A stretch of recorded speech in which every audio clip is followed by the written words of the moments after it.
पर रात को प्रेयर करो। इतना मत दिन के काम में बिजी हो जाओ कि रात को प्रार्थना ना कर पाओ। इस चीज के लिए डेली की फाइट रखो अपनी।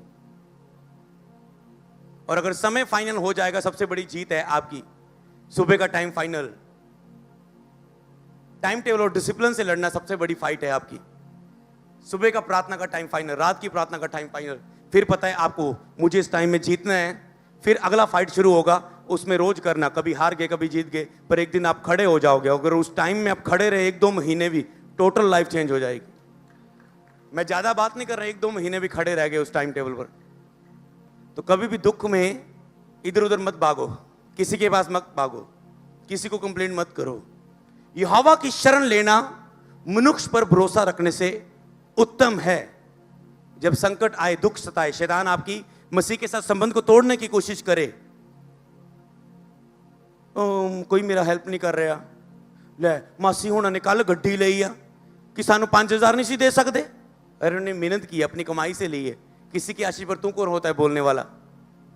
नॉनसेंस बातें करेंगे लोग और शराब लेकर आएंगे अपने ऊपर, बिना समझ के बातें करेंगे, अपनी सोच से समझ से करेंगे।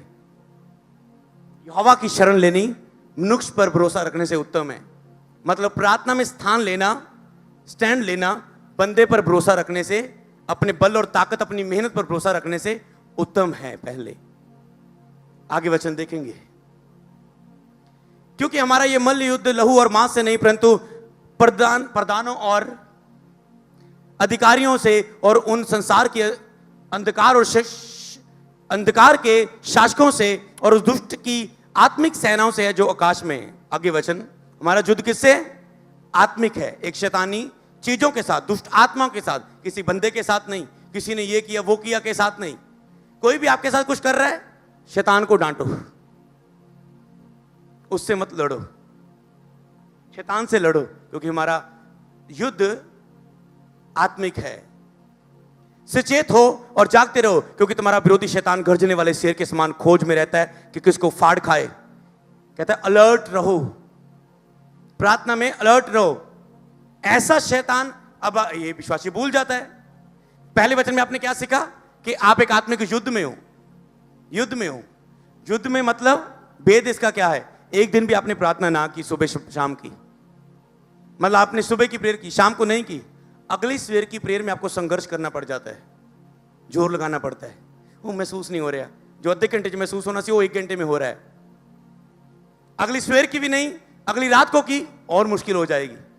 2-3 दिन बाद नहीं कि मैरिज में व्यस्त हो गए, घर से डेथ हो गई, उच्च व्यस्त हो गए, और मुश्किल हो जाएगा और शैतान फाड़ खा जाएगा, पता भी नहीं लगेगा क्या हो गया। जब मैं नया नया मसीह में था, मेरे लिए वचन जी पहली बार थे। अगर एक बार शैतान मुझे किसी और से गिरा देता था ना, अच्छा निराशा पाप में गिराती है, तो मैं लिख लेता था डायरी में, आगे से मैंने कभी निराश नहीं होना। तो फिर बार बार भी आपको बोलता रहता हूं, हंसते रहो, हंसाते रहो, शैतान को रुलाते रहो। अब सीख लिया है, अब निराशा से शैतान नहीं गिरा पाएगा। अब औरत कहीं और से आ सकता है, इसीलिए लिखा है प्रभु चाहता है तुम सिद्ध बन जाओ, सभी वचनों के ज्ञान में तुम मचोर बन जाओ, शैतान किसी और से भी उसे जगह ना मिले। लेकिन शैतान को अवसर ना दो, मौका ही ना मिले उन्होंने। तो एक टाइम आ गया, सब पता लग गया किधरों किधरों पंगे लेंदा हो, सब रास्ते आप बंद करते, वचन लगाता हर दरवाजे थे, समझ रहे हो। जब भी खड़काता है हम वो वचन बोल देते हैं और वो बाहर चल जाते हैं, इस घर में जगह नहीं है, समझ रहे हो। डू नॉट डिस्टर्ब लगा देते हैं होटल के उस रूम के पार, बोलने की जरूरत ही नहीं पंगा लेने की। देखेगा इस घर में नो एंट्री है, इस रूम में नो एंट्री है, तंग नहीं करना ऐसे, समझ रहे हो।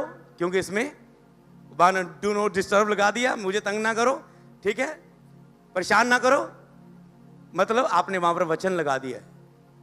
तो अब देखो, गर्जने वाले शेर के इस खोज में रहता है किसको फाड़ कर, मतलब वो अलर्ट रहता है, जानता रहता है कब आपको गिराए।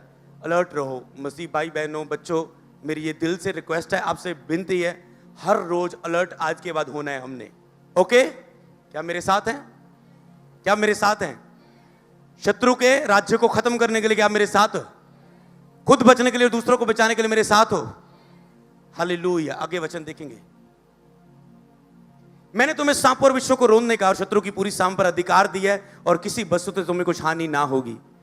क्यों भूल जाते हो अपने इस अधिकार को कि आपको शत्रु पर पूरी शक्ति पर आपको अधिकार दिया गया है, किसी वस्तु से आपको कुछ हानि नहीं होगी, फिर आप क्यों भूल जाते हो मुझे इसने हानि कर दी, मुझे इसने हानि कर दी? इसका मतलब आपने अधिकार को यूज नहीं किया।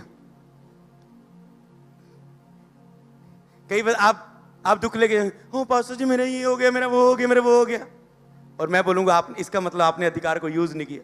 मैं सोचा जी पास्टर जी मैं इमोशनल जाऊंगा और मैनू तसल्लियां देणगे, झूठियां प्यार देणगे। कोई नहीं बेटा, प्रभु परीक्षा कर रहा, परीक्षा कर रहा, परीक्षा कर रहा, परीक्षा कर रहा, बना रहे, खड़ा रहे, अड़े रहे।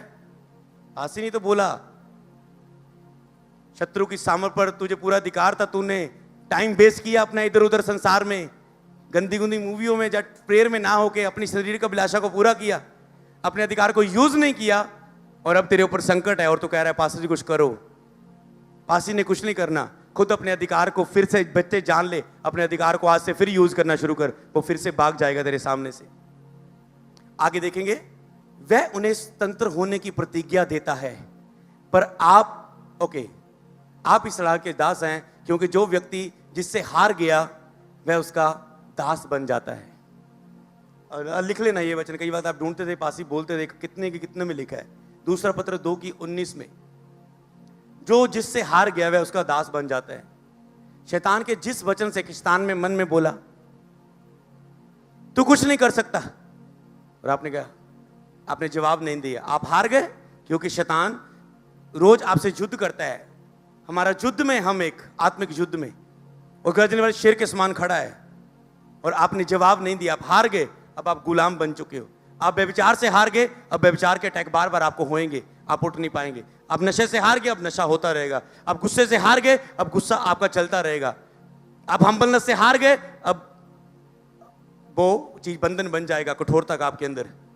जिस चीज से आप हार गए, लड़ाई आती है हर रोज आपके सामने, जिससे हार गए उसके गुलाम बन जाएंगे, जिससे जीत गए उसके ऊपर प्रभु आपको अधिकारी कर देगा। उस हिस्से से शैतान कभी नहीं आ पाएगा आपकी लाइफ में। हालेलुया। जीतते जाओ। मैं आपको अभिषेक करता हूं जीतने के लिए। ऑनलाइन में आपको अभिषेक करता हूं जीतने के लिए। मैं आपको मसा करता हूं जीतने के लिए यीशु के नाम में। हालेलुया। पढ़ेंगे वचन, तो प्रभु की ऐसी सामर्थ है जो अपने वचन के द्वारा वो हमें देता है। दूसरा पद 2:2 जब वह प्रभु और उद्धारकर्ता यीशु की पहचान के द्वारा संसार की नाना प्रकार की शुद्धता से बच निकले, फिर उनमें फंस गए, तो उसकी पिछली दशा पहली से भी बुरी हो गई। आगे पढ़ेंगे, जब आप फंस जाते हो उन चीजों में, तो आपकी जो पिछली दशा है, हार जाते हो, पहले से ही बुरी हो जाती है। क्योंकि शैतान जब एक आत्मा आती है, चार को और लेके आती है। जब व्यभिचार आती है, व्यभिचार अटैक करता है, तो गुस्सा भी आता है, शर्मिंदगी भी आती है, डिले भी आती है लाइफ में, असफलता की दुष्ट आत्मा भी साथ आती है। एक पाप करते हो, सभी दुष्ट आत्मा आपकी लाइफ में आती है। हाँ जी, मेरा कोई काम में सफल नहीं होता जी, मेरे हर काम च देरी होती है जी, मैं हर काम च फेल हो जाना जी। क्यों? क्योंकि आपने पाप किया और अब पाप आपके ऊपर राज्य कर रहा है। क्योंकि धार्मिकता के मार्ग का ना जानना ही उनके लिए भला होता कि वह उसे जानकर उस पवित्र आज्ञा से फिर जाते जो उन्हें सौंपी गई थी। ओके, आगे पढ़ेंगे। इससे प्रभु कहता है, ना जानना ही तेरे लिए भला होता है धार्मिकता का मार्ग। तुमने जानबूझ के भी उसे बार बार पाप में जीवन व्यतीत कर रहे हो, इससे तुम ना ही जानते प्रभु। दूसरा Corinthians 11:16-17 मैं फिर कहता हूं कि कोई मुझे मूर्ख ना समझे, नहीं तो मूर्ख ही समझकर मेरी सह लो, ताकि थोड़ा सा मैं भी घमंड कर सकूं। इस बेधड़क में जो कुछ मैं कहता हूं वह प्रभु की आज्ञा के अनुसार नहीं, पर मानो मनुष्यता से कहता हूं। आगे बढ़ेंगे। तूने मेरे अंदरूनी अंगों को बनाया है, तूने मुझे माता के गर्भ से रचा है। देख कि मुझ में कोई बुरी चाल है कि नहीं, और अनंत के मार्ग में मेरी अगुवाई कर। तूने मेरे अंदरूनी अंगों को बनाया है। इसको अगर हम डीप देखें तो मेरे मन का स्वामी तू ही है। हालेलुया। मेरे अंदरूनी अंगों को किसने बनाया? परमेश्वर ने। तो हमारे मन का स्वामी आपका कौन है? परमेश्वर। आप कहें कि मेरा मन का स्वामी परमेश्वर है। अगर आपके मनों में क्या कोई और बात राज कर रही है? जेलसी, क्षमा ना करना, प्रेम ना करना, माफी ना मांगना, गुस्सा, क्रोध, जलन, ईर्ष्या, अपनी वडियाई चाहना, ना सहना कुछ भी, बुरा मान लेना हर बातों को मन में, दिल में रखना बहुत सारी बातों को दबाकर। पर यह कह रहा है मेरा मन का स्वामी तो तू है, क्योंकि मां के गर्भ में तूने मुझे रचा है। प्रभु का मतलब सर्वाधिकारी, मतलब जिसे आप प्रभु मानते हो, मतलब अगर यीशु को आप प्रभु कहते हो तो मतलब आपका सबके ऊपर यीशु का अधिकार है, सर्व अधिकारी है वो। पर आपके ऊपर, मन के ऊपर किसका अधिकार है? प्रभु का या शैतान का? अगर शैतान का, तो आज मेरे साथ गुस्से के साथ प्रेयर करो और उस किराएदार को घर से निकालो और अपने घर का कब्जा अपने हाथ में लो। कितने समझे इस बात को? आगे पढ़ेंगे। तब परमेश्वर ने कहा उजाला हो, तो उजाला हो गया। जब परमेश्वर ने दुनिया को बनाया तो परमेश्वर का आत्मा वहां पर, होली स्पिरिट उपस्थित था। गहरे जल के ऊपर पवित्र आत्मा मंडलाता था। जब होली स्पिरिट था तब परमेश्वर ने कहा उजाला हो, शब्द बोला तो उजाला हुआ। इसलिए पवित्र आत्मा से भरना, पवित्र आत्मा आपके साथ होना बहुत जरूरी है। जब आप शब्द बोलते हो, शब्दों से शैतान को जवाब दे रहे हो। दो चीजें बस मैं समझाना चाहता हूं इस प्रेयर से पहले। अब जब आप फायर प्रेयर कर रहे हो, उससे पहले हम्बल होके, दीन होके पवित्र आत्मा को कहो मुझे भर, मुझ में उतरा, मुझे शक्ति और सामर्थ्य से भर, मुझे परिपूर्ण कर, अपने दूतों को मेरे निमित्त आज्ञा दे। जब मैं फाइट करूं, शब्द बोलूं, तेरे दूत शैतान को खदेड़े जो मेरी प्रार्थना के उत्तर में लेट कर रहे हैं, जो मेरे इन हिस्सों में काम कर रहे हैं। तो जब आप शब्द बोलो तो होली स्पिरिट आपके साथ होना चाहिए, नहीं तो वो शब्द कार्य नहीं करेंगे, निष्फल होंगे। अगर आप कहते हैं मैं सत्य में चल रहा हूं, मैं मसीह में चल रहा हूं, मसीह मुझ में बना हुआ है, मैं परमेश्वर में बना हुआ हूं, तो क्या होता है? जब भी कोई शरीर, कोई व्यक्ति, कोई बात आपके ऊपर दोष देती है, दोष देगी, शैतान आपको दोष दे रहा है, तू पापी है, दोष दे रही है, कहता है उस विषय में हम केवल उसके सामने अपने मन को केवल आश्वासन दे पाएंगे, नहीं प्रभु ने मुझे माफ कर दिया है, नहीं नहीं प्रभु ने मुझे क्षमा कर दिया, मैं पापी नहीं हूं, नहीं प्रभु ने मुझे माफ कर दिया है, हाँ मैंने पाप किया था, प्रभु ने मुझे माफ कर दिया। केवल आप अपने आप को एक तसल्ली, एक प्रभु के वचन से केवल हौसला दे पाएंगे। केवल अगर आपके मन में दोष होगा तो आप केवल उस दोष में प्रभु का अनुग्रह कैसे यूज करते हो? हौसला देते हो, नहीं नहीं प्रभु ने माफ कर दिया। पर अगर दोष ना हो, इस वचन पर आज पावर टिकी हुई है। आगे पढ़ेंगे। इसी से हम जानेंगे कि हम सत्य के हैं। किस बात से जानेंगे कि आप प्रभु में खड़े हैं, प्रभु का आत्मा आप में है, आप सत्य में हैं? कैसे पता चलेगा? होली स्पिरिट आपके साथ है जब आप वचन बोलने जा रहे हो, शैतान की बेइज्जती करने जा रहे हो। 20 में लिखा है क्योंकि परमेश्वर हमारे मन से बड़ा है, वह सब कुछ जानता है। अगर आपके मन में कोई दोष आ रहा है, याद रखो आपके उस मन से और दोष से परमेश्वर बड़ा है। हालेलुया। हे प्रियो, यदि हमारा मन हमें दोष ना दे तो हमें परमेश्वर के सामने हियाब होता है। क्या होता है फिर? अगर मन दोष ना दे तो हमें परमेश्वर के सामने हियाब होता है, हम दिलेरी के साथ। अगर आपको पता है मैं आज्ञाओं पर चल रहा हूं और जो कुछ हम मांगते हैं और वह उससे मिलता है क्योंकि हम उसकी आज्ञा को मानते हैं, और जो उसे बाता है वह उसे करते हैं। उसकी आज्ञा यह है कि हम उसके पुत्र यीशु मसीह पर विश्वास करें। अगर आप नए लोग आए हैं, पहली बार आए हैं, नए प्रभु में आए हैं, तो प्रभु की आज्ञा सबसे पहले आपके लिए यह है कि आप यीशु पर विश्वास करें। आप कहेंगे अच्छा पास्टर जी आज कह रहे सी गाड़ी नहीं कढ़नी, ठीक है आज मैं गाड़ी नहीं कढ़नी, पर आपने यीशु पर अभी तक विश्वास नहीं किया। सबसे पहली आज्ञा आपके ऊपर यह है कि आप विश्वास करें कि यीशु ही प्रभु है, वो आपके पापों के लिए मरकर तीसरे दिन मुर्दों में से जी उठा है। यीशु ही प्रभु है, यीशु ही मार्ग, सत्य और जीवन है, वही आपको अनंत जीवन देने वाला परमेश्वर है। उसकी आज्ञा यह कि आप पुत्र पर विश्वास करें, जैसा उसने हमें आज्ञा दी है हम उसी के अनुसार आपस में प्रेम रखें।